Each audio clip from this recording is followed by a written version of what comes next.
Today, Texas Attorney General Ken Paxton sued the federal government over a new rule affecting nursing homes. He argues the rule, which would create minimum staffing standards in these homes, violates the law. KXAN's Avery has been following this rule pretty much since it was proposed a year ago. She joins us now to kind of break it down for us. So what is the issue that the Attorney General has with this rule? I want to explain what the rule is so then people can understand why he has filed this lawsuit. So we'll back up for you. You may remember just a few months ago, the White House announced the finalized version of the rule. It will require nursing homes across the country that any home who receives federal funding has to meet certain staffing standards. Now that means that they get a certain number of hours of care from a registered nurse or a certified nurse aide every day. It also requires every one of these skilled nursing facilities to have an RN on site 24/7.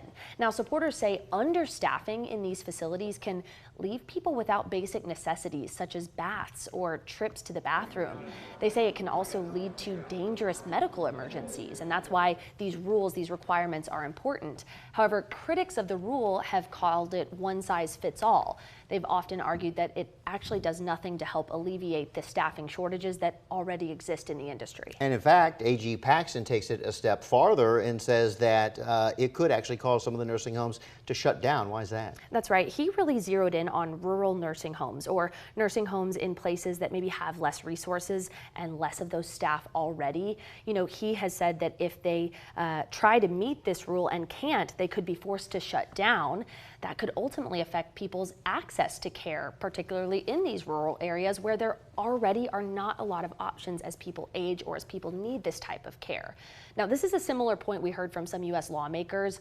Earlier this year, they actually proposed legislation to try to block this rule from the Health and Human Services at the federal level. Still, Health and Human Services officials moved ahead, and the White House pushed forward as well, because they are continuously touting how this rule would really improve care and safety for residents and also workers in these facilities. So what exactly is Paxton arguing to the court then? So he was explaining in his lawsuit today that the staffing rule, he believes, violates what's called the major questions doctrine.